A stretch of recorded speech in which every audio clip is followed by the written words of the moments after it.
உலகத் தமிழ் மக்கள் உங்கள் அனைவருக்கும் எனது அன்பான வணக்கங்கள். என்ன கடகராசி சகோதர சகோதரிகளே, இந்த 2025ஆம் ஆண்டு 4 கிரக பெயர்ச்சிகள் கடந்த அஷ்டம சனியிலிருந்து விலகி 11ஆம் இடத்தில் இருக்கக்கூடிய குரு 12ஆம் இடத்திற்கு மாறி இப்போ ராகு கேதுக்கள் 2ஆம் இடத்தில் கேதுவும் 8ஆம் இடத்தில் ராகுவும் பிரயாணித்துக் கொண்டிருக்கிறார்கள். பழைய வீடியோக்கள் உங்களுக்கு இதுவரை பார்க்காதவர்கள், புதிய நேயர்கள்லாம் உள்ளே வந்திருக்கீங்க. அழகாக 2 பிளேலிஸ்ட் பண்ணி வச்சுருக்கேன்.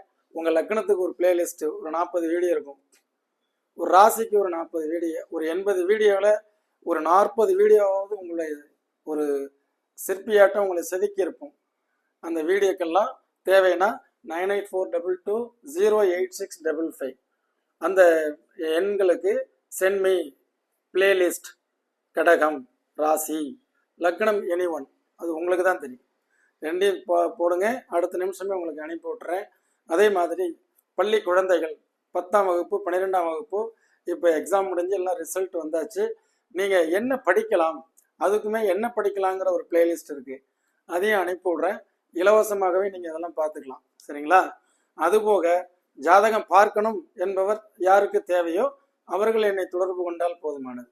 ஆக குரு பயிற்சி, சனி பயிற்சி, ராகு கேது பயிற்சிகள் எல்லாம் உங்களுடைய ஜனனகால ஜாதகத்திலே லக்னத்திலிருந்து நடக்கக்கூடிய தசா புத்தியினுடைய அடிப்படையில் தான் பலன்கள் வறுமை ஒழிய கோச்சாரம் என்பது அதில் ஒவ்வொரு சின்ன சின்ன பாயிண்ட்ஸ் எல்லாம் இருக்கு. பஞ்சாங்கத்திலே போட்டிருக்கும் அஷ்டம சனி, அப்போ 2.5 வருஷம் அட்டம சனி, தேவையில்லாத நஷ்டங்கள்.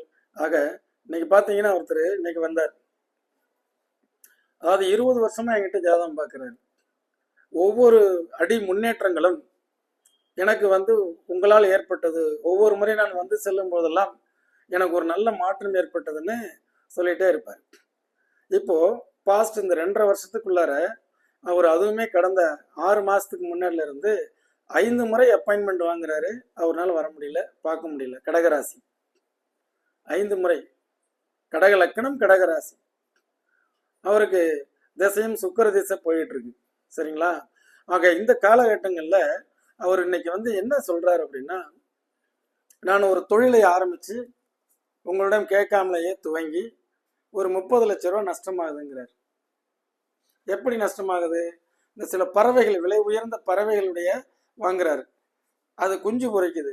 ஒவ்வொரு குஞ்சுகளாகவும் நல்ல நிலைமைக்கு வரும்பொழுது நல்ல விலைக்கு விற்கும் நேரத்தில் இறந்து போகுது. ஏன் இந்த கதையை சொல்றேன் அப்படின்னா, மழை பெய்யும் பொழுது உப்பு வித்த கதையாகவும், காற்றடைக்கும் பொழுது மாவு விற்ற கதையாகவும் கடந்த 2.5 ஆண்டுகள் அந்த கடக ராசிக்காரர்களுக்கு ஒரு 3 வீடியோக்கள் போட்டிருப்பேன், சனி பயிற்சி வீடியோ. அதெல்லாம் பார்க்காதவங்க போய் பாருங்க.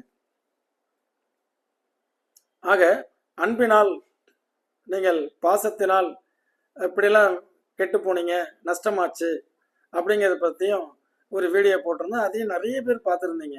அந்த வீடியோலாம் உங்களுக்கு அனுப்பி விடுறேன். அதெல்லாம் பார்த்துட்டு, ராசி உங்களுடைய செயல்களை இயக்குகிறது, லக்கணம் உங்களுடைய திட்டங்களை ஆக்குகின்றது.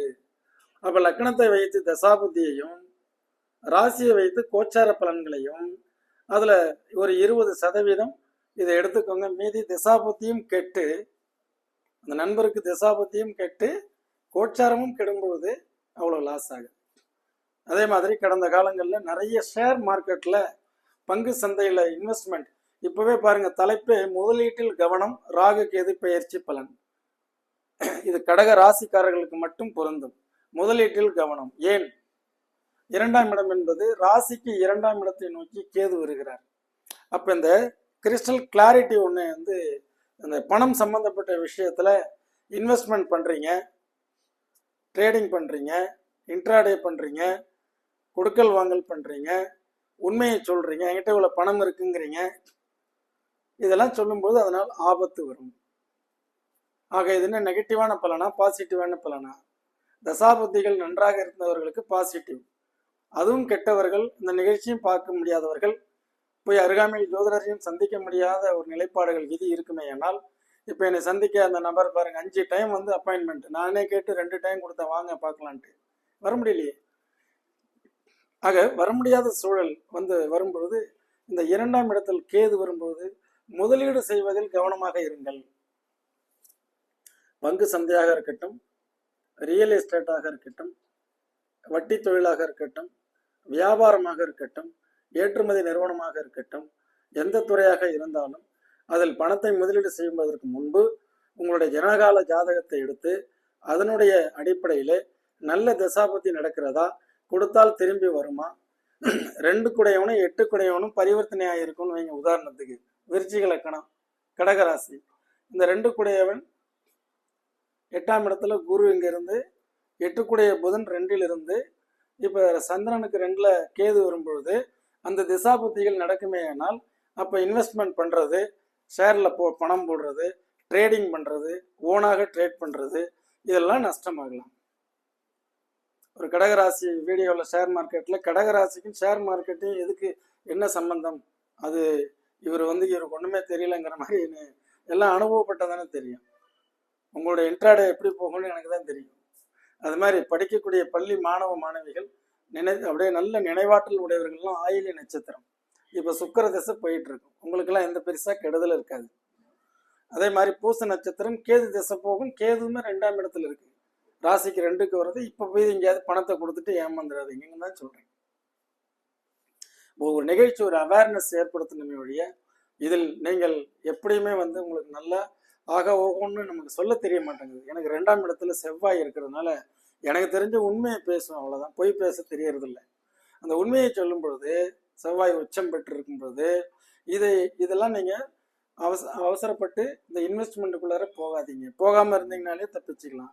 சார் அப்போ 8ஆம் இடத்தில் ராகு இருந்து என்ன செய்யும்? அதாவது குரு பார்வை இருக்கு, கவலைப்படாதீங்க. உங்களுக்கு பாக்கியாதிபதியினுடைய பார்வை, 9ஆம் ராசிக்கு அதிபதி உங்களுக்கு பாக்கியத்தை தரக்கூடியது. அவருடைய பார்வை எங்க 8ஆம் இடம் பெருசா கெடுதல் செய்யாது. 8ஆம் இடம்ங்கிறது அது மறைவு ஸ்தானத்துல இந்த ராகு அங்க இருக்கிறார். அதுவுமே நட்சத்திர ரீதியாக இந்த இன்வெஸ்ட்மெண்ட் பண்ணக்கூடியவர்களுக்கு என்ன சொல்ல வரும் அப்படின்னா, இது முதல்ல இந்த ராகு இந்த கேது எங்கிருந்து பலன்களை கொடுக்க ஆரம்பிக்கும், உத்திர நட்சத்திரத்துல இருந்து கொடுக்க ஆரம்பிக்கும். சரிங்களா? அந்த உத்திர நட்சத்திரம் அப்படிங்கிறது 3ஆம் பாதத்திலிருந்து 2, 1 அந்த மாதிரி உங்களுக்கு மக நட்சத்திரம் 4 பாதம், பூர 4, உத்திரம் 1 பாதம். அப்போ லாஸ்ட் பாதத்திலிருந்து வரும் இந்த பக்கம். அதுக்கப்புறம் இந்த 3 பாதங்கள் இந்த கன்னி ராசியில் இருக்கும் உத்திரம். அந்த கரெக்டாக அந்த 1ஆம் பாதத்தை டச் பண்ணி இப்படி மேலே ஏறி வரும்பொழுது ஒரு 60 நாட்கள் ஒவ்வொரு பாதங்களாக நகர்ந்தே வரும். அப்படி வரும்பொழுது இன்வெஸ்ட்மெண்ட் பண்ணுறோம் ஒரு துல்லியமாக நீங்கள் உங்களுக்கு அப்போ என்ன செய்யுங்க, உங்களுக்கு என்ன தசா புத்தி அந்தரம் நடக்குதுன்னு பார்த்துட்டு இந்த 60 நாள் எப்போ கிராஸ் பண்ணுதுன்னு பார்த்துட்டு அந்த டயத்தை தவிர்த்துருங்க. 1.5 வருஷமும் ஒரே மாதிரியெல்லாம் இருக்காது பலன். அதனால தான் பலன்கள் மாறி வர்றது காரணம். இந்த ஷேடோ பிளேஸ் உங்களுக்கு அப்படி 60 நாட்களாக பிரித்து பார்க்கும் பொழுது தான், சார் நான் தப்பிச்சேன் ஒருத்தர், சார் நான் அப்போ இன்வெஸ்ட்மெண்ட் பண்ணவே இல்லைங்க சார் ஒருத்தர் நான் பணம் பண்ணி போயிடுச்சு. அதனால தான் ஒரே மாதிரி பலன்கள் எல்லாருக்கும் நடப்பதில்லை. புரிஞ்சுட்டிங்களா? அதே மாதிரி இந்த புனர்பூசம் அவங்களுக்கு ஒரு புதன் திசை நடக்கும். புதன்லாம் நடக்கும்போது இந்த அஷ்டம சனி அந்த சனி இந்த சனிலாம் பெருசாக பாதிக்காது. ஏன்னா புதன் நட்புக்கோள் இல்லையா? ரைட். இப்போ நம்ம மாணவ மாணவிகள்ல இருந்து போனோம்னா இவர்கள் என்ன படிக்கலாம் முதல்ல தேர்ந்தெடுக்கிறதுல குழப்பிக்காதீங்க. என்னுடைய வீடியோவை பாருங்க. அதே மாதிரி நீங்கள் என்னுடைய வாட்ஸ்அப்பில் அனுப்பி விடுங்க. 10th பாஸ் +2 பாஸ் என்ன படிக்கலாம், என்ன குரூப் எடுக்கலாம், அழகாக உங்களுக்கு வாய்ஸ் ரெக்கார்டு அனுப்பி விடுறேன். அதன் பிறகு வேலை கிடைக்கக்கூடியவர்கள் கடந்த 2.5 ஆண்டுகளாக படித்து விட்டு சும்மா இருந்தக்கூடியவங்களுக்கு வேலைகளை தேடி செல்லுங்கள். உங்களுக்கு 8ஆம் இடத்தை இந்த ராகு குருவனுடைய பார்வையும் 4ஆம் இடத்தையும் குரு பார்வையும் இருப்பதனால இப்போ உங்களுக்கு 2ல் கேது இருக்கும் பொழுது நினைச்ச வேலை கிடைக்காது, கிடைச்ச வேலைக்கு போயிருங்க. சரிங்களா? ஆக புதிய இன்வெஸ்டர்கள் அவங்க தயவு செய்து ஜாதகத்தை பாருங்கள். புதுசாக ஷேர் ட்ரேடிங் பண்ண போறீங்க, இப்போதான் கற்றுருக்கேன் அப்படின்னா தயவுசெய்து ஜாதகத்தை என்கிட்ட பார்த்துட்டு, நான் நிறைய ரிசர்ச் பண்ணேன், பார்த்துட்டு நீங்கள் பண்ணலாமா பண்ணக்கூடாதா, அல்லது போர்ட்ஃபோலியோ மேனேஜ்மெண்ட் பண்ணலாமா, அல்லது ஈக்விட்டி ஷேர்ஸ் பண்ணலாமா, ஐபிஓ போகலாமா, அதே மாதிரி பார்த்தீங்கன்னா இன்வெஸ்ட்மெண்ட் பண்ணலாமா அப்படிங்கிறதெல்லாம் தெரிஞ்சுக்கிட்டு பண்ணுங்க. ஏன்னா வருமுன் காப்போம் இந்த நிகழ்ச்சி, வருமுன் காப்போம். ராசிக்கு 2ல் கேது வருவதால் சேமிப்பை கவனத்தில் கொள்ள வேண்டும், முதலீட்டில் கவனத்தை கொள்ள வேண்டும். எப்போ நம்ம பணத்தை எதற்காக போடுகிறோம், ஏன் போடுகிறோம், எப்படி போடுகிறோம், அதையெல்லாம் கொஞ்சம் பார்த்து, ஆற்றில் போட்டாலும் அளந்து போடணும் பழமொழி. அதனால இதெல்லாம் பார்த்தீங்கன்னாலே இதுவே பெரிய ஜாக்பாட் தானே. நல்லா ஜாக்பாட் அடிக்க போகிறது யோகம் அதெல்லாம் வந்து அந்த தம்ப்லைன்லாம் நான் போட்டேன்னு வைங்களேன் நல்லா போகும். பட் ஆனால் எனக்கு அதில் உடன்பாடு இல்லை. ப்ராக்டிக்கலாக போவோம். ஜாதகத்தை வந்து கையில் எடுப்போம். முதல்ல தசாபுத்திகளை பக்கத்தில் வச்சுக்குவோம். அதுக்கப்புறம் உங்களுக்கு இந்த கோட்சார பலன்களையும் பக்கத்தில் வச்சுக்கிட்டு இதை டேலி பண்ணி இப்போ ஜாதகர் எதில் முதலீடு போட போகிறார். இந்த 8ஆம் இடம் ராகு, வம்பு, வழக்கு, சிக்கல், பிரச்சனைகள் இது நாள் வரைக்கும் நிலுவையில் இருந்தது. இதற்கு அப்புறம் அது கொஞ்சம் கிளியர் ஆகி நமக்கு இந்த ராகு அங்கே கேது 2ஆம் இடத்துக்கு பேச்சுவார்த்தை ஸ்தானத்துக்கு வந்திருக்காரு இல்லையா. நம்ம எதையாவது பணத்தை கொடுத்து செட்டில்மெண்ட் பண்ணிட்டு கடந்த அஷ்டம சனியில் எவ்வளோ பிரச்சனைகளையும் வம்பு வழக்குகளையும் சந்திச்சிங்க இல்லையா, அதுக்கு தீர்வு, அதுக்கும் இது வந்து ஒரு கை கொடுக்கும். இது அது பாசிட்டிவான பலன் தான். 8 நம்ம சொல்கிறோம். 8 என்றால் அன்ஃபார்ச்சுனேட்லி வரக்கூடிய மிகப்பெரிய சொத்து. 8ஆம் இடம் தான் எதிர்பாராத விதமாக வரக்கூடிய துன்பங்களும் இன்பங்களும். அது முன்கூட்டியே நமக்கு தெரியாது. அப்போ எந்த மாதிரி நம்ம இன்வெஸ்ட் பண்ணி வச்சுருந்தோம், கடந்த 2.5 வருஷம் எதில் போய் சிக்கல்கள் இருந்தோம், இதையெல்லாம் பார்த்துட்டிங்கனாக்கா டெஃபினெட்லி அதுக்கு இந்த வரக்கூடிய 1.5 வருஷத்தில் நான் சொன்ன அந்த 60 நாட்கள் நட்சத்திர ரீதியாக எடுக்கணும். ஆயில்ய நட்சத்திரம் 4ஆம் பாதத்துலேருந்து ஆரம்பிக்கும். 4 60 நாள், 3 60 நாள், 2 1, அதுக்கப்புறம் பூசம், அதுக்கப்புறம் புனர்பூசம் வந்து சேர்றதுக்கு 540 நாட்கள் முடிஞ்சிடும் இந்த 1.5 வருஷம். அது மாதிரி துல்லியமாக பலன்கள் பார்க்கணும்னா ஜாதகம் பார்க்க வரும்போது நான் உங்களுக்கு சொல்லித்தரேன். இது காலத்தில் எப்போது எந்த காலகட்டங்களில் கடந்து செல்லும், எப்போ நீங்கள் கவனமாக இருக்கணும் அப்படின்னு தெரிஞ்சுக்கிட்டிங்கன்னா கண்டிப்பாக இன்வெஸ்ட்மெண்ட் முதலீட்டில் கவனம் தெளிவாக பார்த்துட்டு பண்ணுங்க. சுய தொழிலாக இருக்கட்டும், எந்த மாதிரியான இன்வெஸ்ட்மெண்ட் இந்த மாதிரி நேரங்கள்லாம் நல்ல மியூச்சுவல் ஃபண்ட் அப்படி இல்லைன்னா வந்து ஃபிக்ஸட் டெபாசிட் அதிலலாம் நீங்கள் போடுறது நல்லது. தனியார் ஃபைனான்சியர்கிட்ட கொடுக்கறது, அவர் வட்டிக்கு இன்னைக்கு ஒருத்தர் வர்றாரு ஜாதகம் பார்க்கறதுக்கு, அவர் கடகராசி கிடையாது, மீனராசி, 2ஆம் பாவகம், லக்கணத்துக்கு கெட்ட பாவகம். அப்போ அவர்கிட்ட நான் என்ன சொல்கிறேன், இப்போ ராசிக்கு 2ல் கேது இருந்து தற்காலிகமாக 1.5 வருஷத்துக்கு தான் இந்த பிரச்சனை, அப்புறம் மாறும். அவருக்கு கும்ப லக்கணத்துக்கு 2ல் ராகுவும் சந்திரன் இருக்கு. இன்னொருத்தருடைய அக்கௌண்ட்டில் பணத்தை கொடுத்து அவர் ஷேர் மார்க்கெட் பண்ணி லாபத்தை தரேன்னு சொல்லி கிட்டத்தட்ட பல லட்சம் ரூபாயை வந்து இதுக்கு விட தெரியாமல் போயிடுச்சு. ஆக நம்மளுடைய 2ஆம் பாவகம் சீக்ரெட்டான பாவகம். நம்மளுடைய 2ஆம் இடம் என்பது எப்போ லக்னத்துக்கோ ராசிக்கோ ராகு கேதுக்கள் 2ஆம் இடத்துக்கு வருகிறதோ அப்பொழுது அவர்கள் தன்னுடைய பணத்தை நன்கு பாதுகாத்து பழக வேண்டும். பாதுகாப்பு பெட்டகத்தில் வைத்து கொள்ள வேண்டும்.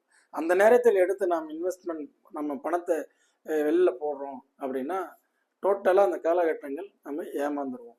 கரெக்டாக ஒரு ராகுனுடைய அந்த கடன் வாங்கி 6 குடையவன் சந்திரன் 2ல் கடன் வாங்கி கொண்டு போய் இந்த காசை போடுறாரு. இந்த டேட்டை சொல்கிறேன் 2024 மார்ச் மாதத்துக்கு அப்புறமானு. ஆமாங்க, அப்போ தான் எல்லாமே நடந்தது. அப்போ தசாபுத்தியும் கெட்டுருச்சு, கோச்சாரமும் கெடுது. அது மாதிரி உங்களுக்கு கடகத்தை பொறுத்தவரை தசாபுத்திகள் நன்றாக இருந்து இந்த கோச்சாரங்கள்லாம் கெட்ட அமைப்புகள் வந்ததுன்னா தப்பிச்சுக்கலாம். அதனால தான் அஷ்டம சனியில் நிறைய பேர் நல்ல ஒரு மாற்றங்களோட முன்னேற்றங்கள் பெற்றவங்களும் இருந்தாங்க. உங்களுடைய மேலான கருத்துக்களையும் நம்ம நிறைய பேர் போட்டிருந்தாங்க. அந்த பார்த்தீங்கன்னாக்கா அதில் வந்து நல்ல தலைப்பு மறந்து போச்சு எனக்கு. அதாவது பார்த்தீங்கன்னா அன்பினால் வீணா போனது, அன்பினால் கெட்டு போன கடகராசி. ஆக அந்த அன்பை அதிகம் காட்டாதீர்கள் அப்படிங்கிற ஒரு வீடியோ நினைக்கிறேன். நீங்கள் அந்த பிளேலிஸ்ட்டில் நான் உங்களுக்கு அனுப்பி விட்றேன், சரிங்களா? அதே மாதிரி படிக்கிற மாணவ மாணவிகள்லாம் உங்களுக்கு என்ன படிக்கலான்னு தெரிஞ்சுங்க. இன்னும் பயனுள்ள இன்னொரு வீடியோவில் மீண்டும் சந்திக்கிறேன். நன்றி, வணக்கம்.